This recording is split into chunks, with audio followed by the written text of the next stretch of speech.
Ray Pookie back in the building. I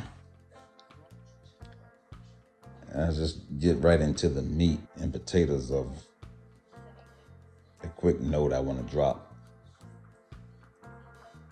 I'm one of those black people that has an assortment of acquaintances.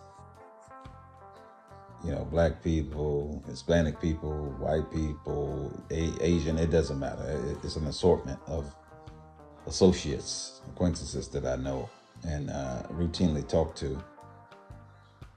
Well, I was asked the other day from a white person that they feel comfortable enough to talk to me and ask certain questions for understanding, because I try to have a level head, and see both sides of the story of everything.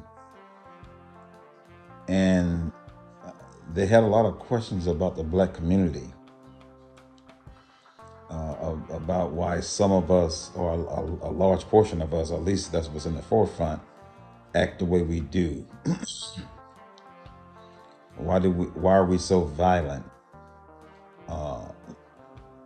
Again, disclaimer is some of us. A lot of people they miss that disclaimer. But anyway, why we're violent, why we're so argumentative, behaviors that come across as entitled. Like, for example, some of you say, "Well, I need an example." Okay, well, violent behavior. All you got to do is look at your social media videos, the news, or just look around the community. I'm sure some of you have seen us acting a monkey and violent as the day is long. Entitled. An example of that, for those that are wondering. Let's say someone is trying to drive in a thoroughfare, like a strip mall plaza, in the entrance, and we park our vehicle right in front of the entrance and open all doors and start digging for something. It seems out of place.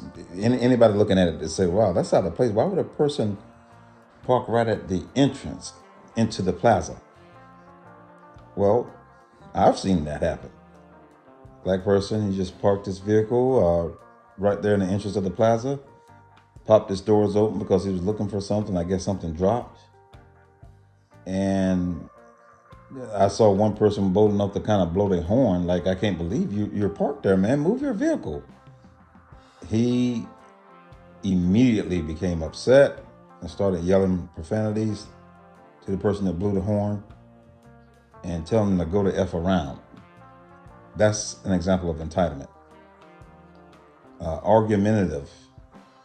You go into any of your restaurants, whether it be fast food or a sit-down restaurant, you will find you an example there that one of us wants to argue with a waitress, something about the food ain't right, and get kind of loud with it. It's very argumentative and rude for no reason. Those are just one examples of each category. There are many, many more, and you guys that listen to me know.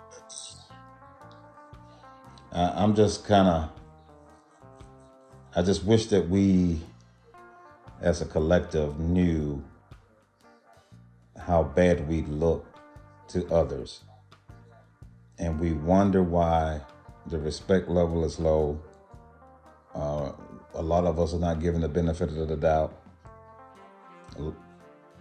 Employers, a lot of them won't take chances on you. They always think you're up to no good. And I think the reason being is because of what they see. I do not think the black community understands that the world is watching us and they are disgusted by our behavior. But what one white person told me is that no one is able to speak on it. No one's able to criticize it, the different things that they see. Nothing. Not even black people can do that. There's not a black leader that black people love so much. Let's say, for example, Obama. If Obama came on the world stage and started talking to the black community about our behaviors, what we need to do to better ourselves, be more self-aware, etc. If he did that, those same black people just love him so much, would disown him, will wish expiration on him, if you know what I mean. Nobody can criticize the black community. You can't say anything, you can't point anything out. Nothing. If you do, it's gonna end up with, well, this group of race of people do it too. Or you hate your own kind, you're Uncle Tom, you're a sellout, you're a coon, baboon, Sambo. I mean, the list goes on and on because it's a group think dynamic. But I got to figure it out. Some people ask, why do blacks support white Democratic politicians when it's come out that they've said something racial or did something racial or something of that nature? There's one thing: black pathology. As long as you uphold black pathology, I don't care what race you are, black people will support you and forgive you for even if you use the N word in public. As long as you support black pathology as the opposite race, black people will love you to death. Do I see it getting any better in the near future? No, I think it's going to get worse. We're shooting up the place. We're having these burnouts inside of the cities and communities. These flash mobs are happening. You're seeing them at the beach now. Large city areas with nice restaurant strips. You're seeing flash mob show. It's getting worse, man, and there's nothing nobody can do about it. Because if you step up and say something, you're probably going to receive threats on your life, if not attempts on your life. I don't know, people. We got to get it together, man. It's actually sad.